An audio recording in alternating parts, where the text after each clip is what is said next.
Nuevamente lo repito, considero que estamos ante una gran burbuja en la bolsa de valores. Quédate hasta el final del video porque voy a hablar sobre el escándalo de Wirecard, el PayPal alemán.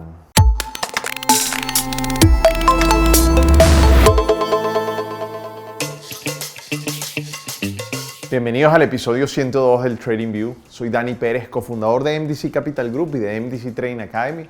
Me puedes encontrar en todas las redes sociales como @DaniPérezTrader. Muchos de ustedes me están preguntando a diario en mi cuenta de Instagram mi opinión sobre lo que está pasando en la bolsa de valores de los Estados Unidos. ¿Cómo es posible que estemos teniendo un mercado recuperándose fuertemente en medio de la crisis probablemente más fuerte que todos hayamos vivido, sin un panorama claro de lo que viene y sin un tiempo de duración?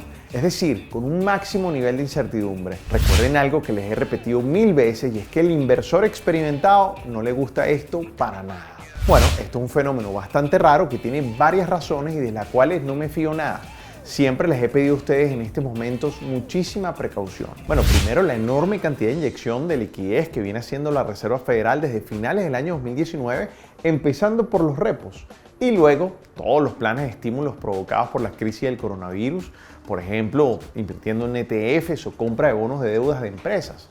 Esas son cantidades o han sido cantidades realmente brutales que nunca se habían visto en la historia. También hay una nueva camada de inversores en la bolsa de valores que están invirtiendo hasta lo que no tienen, incluso endeudándose. Todo esto atraído, obviamente, por lo que está pasando, sin conocer mucho lo que hay detrás de cada instrumento en el que invierte. Este es un punto que te lo he mencionado varias veces, como es el caso de los Robinhood, o vamos a llamarlo también de otra manera, como por ejemplo los Hitoritos, que son aquellos nuevos inversionistas que operan a través de novedosas aplicaciones por la facilidad actual del sistema, lo cual es muy preocupante. Bueno, este grupo de personas está invirtiendo mucho en acciones de tecnología y esto ha creado que el precio de esas acciones suban sin un sustento fundamental, que sirva como para crear las bases sólidas de esos crecimientos. Es decir, crece sin mucha lógica, abonándole el terreno a una burbuja. Incluso está pasando un fenómeno propio de estas burbujas y es que hay muchos brokers que no tienen la capacidad de abrir tantas cuentas de estos nuevos inversores. Esto puede ser bastante peligroso. Estos nuevos inversores están movidos por pura emoción. De hecho, he visto casos de personas que están invirtiendo en la bolsa de valores sin saber incluso buena parte del dinero que reciben de las ayudas del gobierno de los Estados Unidos, porque les produce mucho más que los rendimientos que tuvieran en este momento en cualquier otra cosa.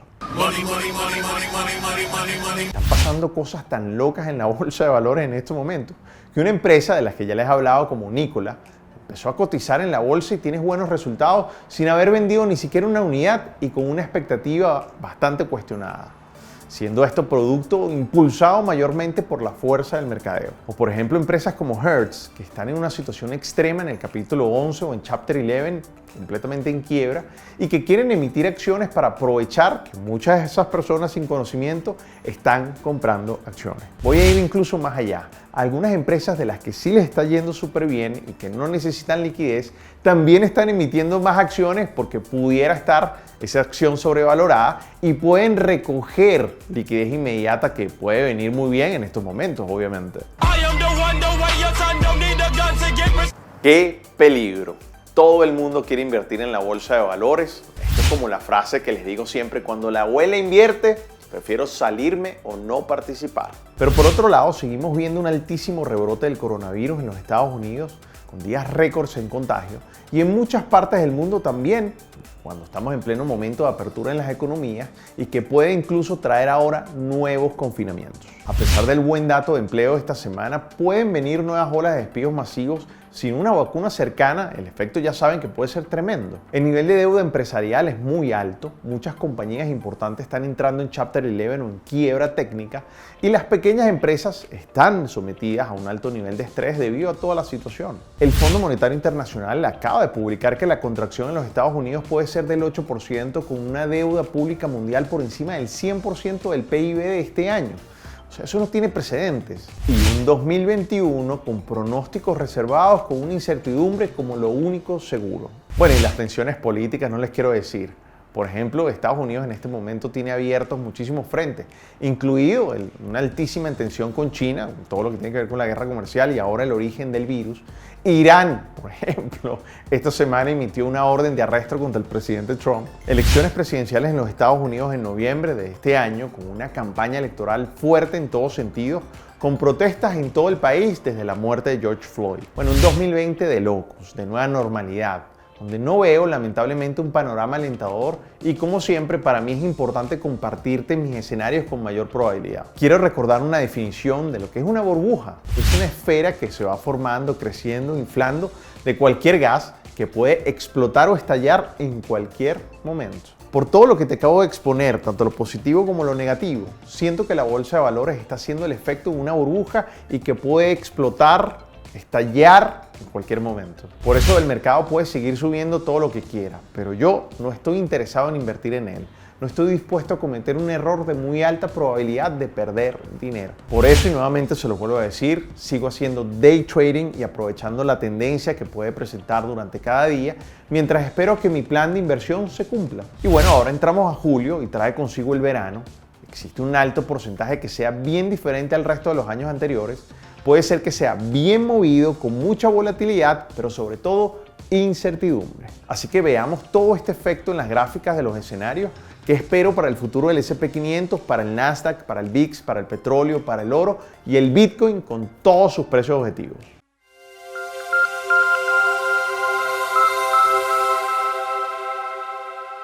El futuro del mini del S&P 500 esta semana, fíjense, poco volumen, fíjense cómo el mercado subió de manera importante durante toda la semana y eso es algo que tenemos que tener en cuenta. También fue una semana corta, recuérdense que el 3 de julio en este caso fue festivo prácticamente en los Estados Unidos porque el día sábado se celebra el día el 4 de julio, pues un día muy importante dentro de los Estados Unidos, de hecho uno de los más importantes y para mí es impresionante todo el efecto del coronavirus, va a ser uno de los pocos celebrados. Recordemos que esto está siendo grabado el día viernes.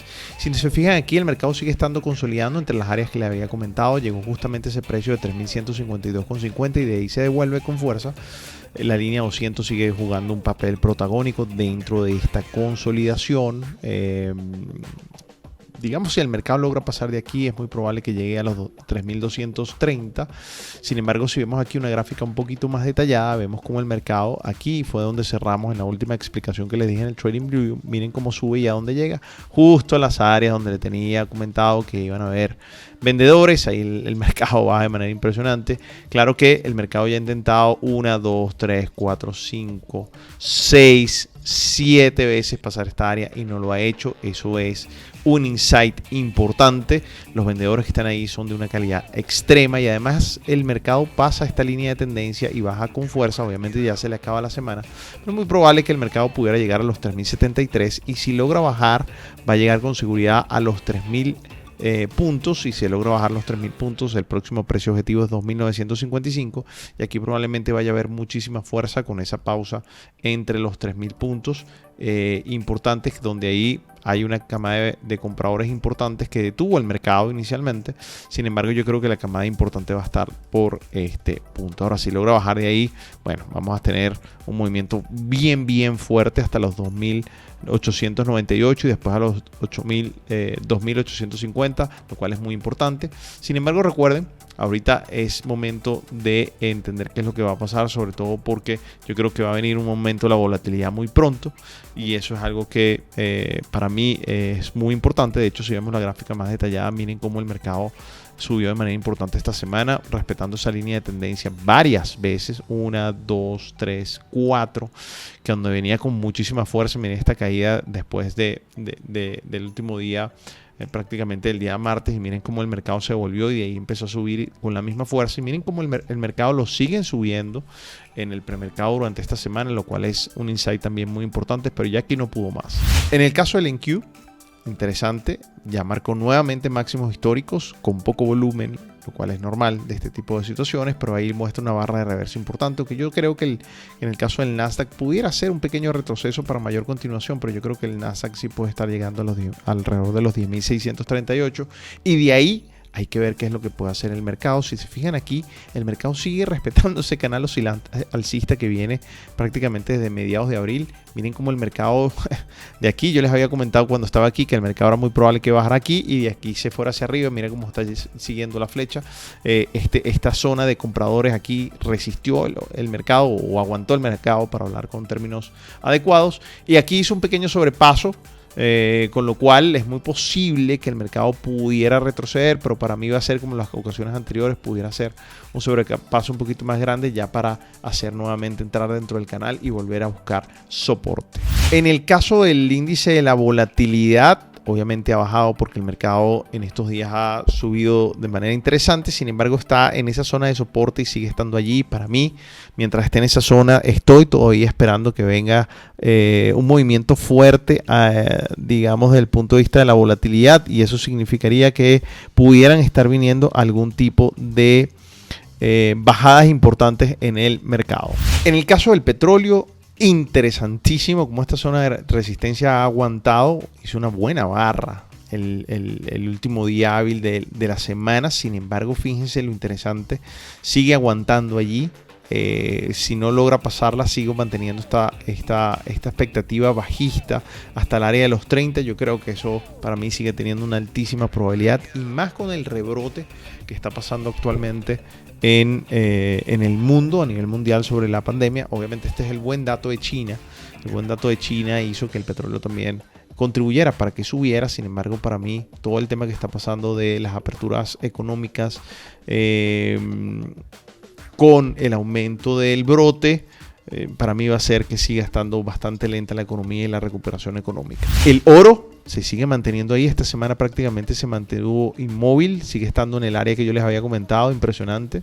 Esos 1790 yo se los he dicho y se los he compartido hace muchísimo tiempo. Miren cómo el mercado llegó ahí y sigue estando ahí consolidando. Para mí la expectativa sigue siendo bajista. Pudiera tener un retroceso, pero para mí el mercado del oro antes del final del año puede estar tocando los 1900. El Bitcoin baja un poco, pero sigue estando en las áreas que les habíamos comentado, que te había compartido. Sigo pensando que el Bitcoin puede tener un movimiento alcista importante.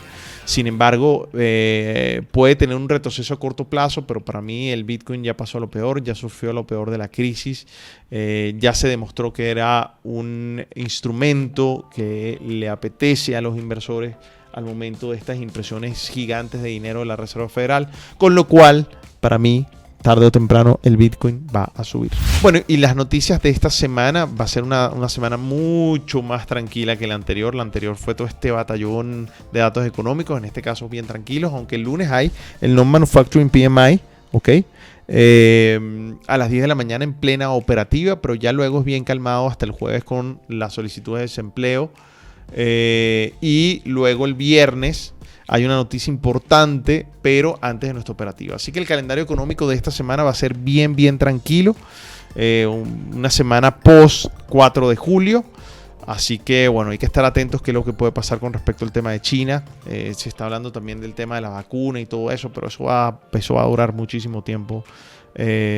Y eso es importante que todos los tengamos presentes. Hay que acostumbrarse a lo que estamos viviendo y hay que tener muchísima paciencia. Así que bueno, estamos entrando en un año también en una fase ya electoral fuerte, álgida dentro de los Estados Unidos. Y pues, como les decía hace un rato, Estados Unidos en este momento tiene demasiados frentes abiertos.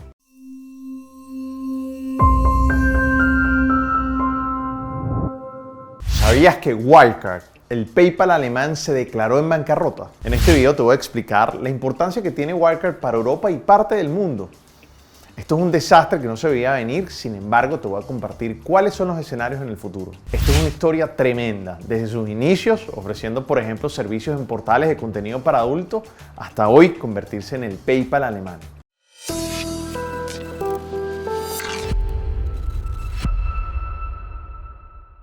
Como te comentaba, empezaron ofreciendo servicios en portales web de contenido adulto y apuestas, para eventualmente volverse una industria financiera que entre algunas de sus actividades gestionaba riesgos, procesaba pagos digitales y emitió una tarjeta globalmente, contando ya con 20 años de trayectoria. Su subsidiaria es una de las importantes emisoras de tarjeta en toda la zona euro y adivina, emitían las tarjetas de débito del portal de pagos Payoneer. ¿Te suena? Pero no todo dura para siempre. Pues en el mes pasado se declararon en completa bancarrota.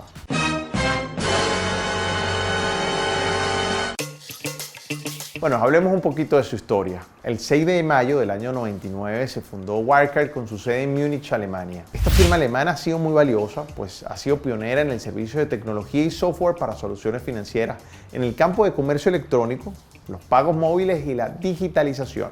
Acercándonos más a los años recientes, como para septiembre de 2018, Wirecard poseía una capitalización bursátil de 22.500 millones de euros y por fin logró entrar en el prestigioso índice DAX al sustituir nada más y nada menos que a Commerzbank, quien era el segundo prestamista más importante de Alemania. Ese mismo año, más de 250.000 compañías fueron proveídas por Wirecard. Entre esas podemos mencionar, por ejemplo, a Transport for London, Qatar Airways, Allianz, KLM, etc. Durante mucho tiempo, Wirecard ha sido objeto de muchísimas críticas. En el año 2019, el Financial Times, con base en una investigación pública que realizaba sobre la empresa, señaló que sus filiales de Medio Oriente y Asia existía una conducta inadecuada en su contabilidad. Desde ese entonces, la empresa ha negado frecuentemente estos informes e incluso los acusó sobre falsificación de documentos e información. Finalmente, a mediados de junio de este año 2020, la empresa llegó a un punto crítico donde no pudo reportar sus resultados contables del año 2019, así que esto dio inicio a la peor semana de la empresa.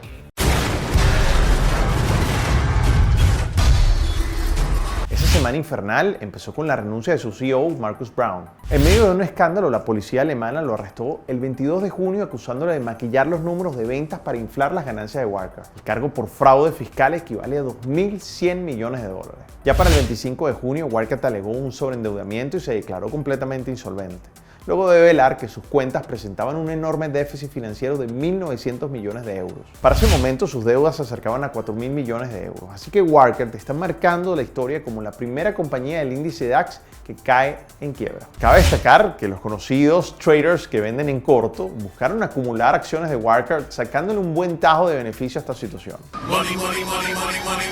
Bueno, recuerden que como traders esto es algo que podemos hacer después de las acusaciones del fraude fiscal, y si sigue cotizando, nosotros podemos invertir a la baja, así que estos traders obtuvieron aproximadamente 1.200 millones de dólares en Wirecard.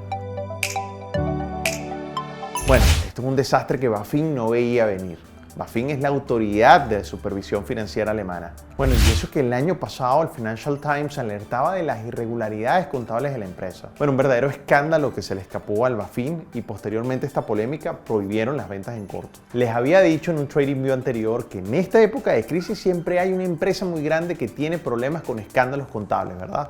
Bueno, aquí te lo voy a recordar. Una segunda amenaza y que me llama mucho la atención de este artículo es que ven latente en este momento que se pueda sacar a la luz pública un posible fraude corporativo al mejor estilo de Enron durante el año 2001, ya que durante la era expansiva más larga de la historia hubo muchos años de dinero barato e ingeniería financiera, lo que pudo alentar a travesuras contables que en esta crisis pueden quedar al descubierto. Este fraude de Wirecard ha puesto tela de juicio la confiabilidad del BaFin y salpica al mercado bursátil alemán por completo. El presidente del BaFin asumió la responsabilidad ante los hechos y dijo que sentía vergüenza por lo sucedido y añadió que no fueron eficientes, aceptando todas las críticas en su totalidad. ¿Qué diferencia con nuestros países? ¿Has escuchado la teoría del efecto mariposa? Pues bien, toda esta situación afectó a otros menos responsables cuando alcanzó a Payoneer, el creciente procesador de pagos digitales a nivel global. Esta plataforma también fue asistida por Wirecard para emitir la tarjeta Payoneer Prepaid Mastercard, la cual se vio afectada por el escándalo y fue suspendida por la FCA. Cuando se suspendieron las tarjetas de Payoneer por la Autoridad de Conducta Financiera del Reino Unido, quien bloqueó los fondos de sus usuarios y muchos quedaron con el dinero congelado temporalmente. Así que lo que pasó con Wirecard afectó a Payoneer y generó una experiencia frustrante para una creciente ola de trabajadores remotos en el globo, quienes usan activamente la plataforma de pagos digitales y sobre todo con esta pandemia. Es impresionante cómo ese tipo de trabajadores han crecido y ahora afectados por eso. Definitivamente fue un golpe bastante duro.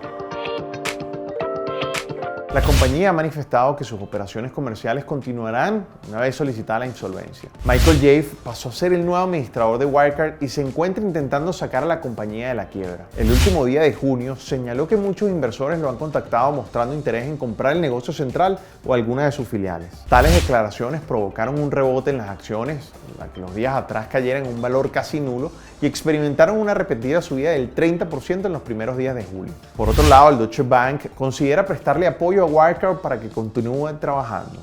Es que son demasiados clientes. La reconocida corporación es el quinto mayor accionista de la empresa con un 2.84%. Probable que Wirecard logre salir del foso donde se encuentra ahora mismo, aunque deba honrar su enorme endeudamiento y algo que me parece mucho más importante es que necesita recuperar la confianza perdida.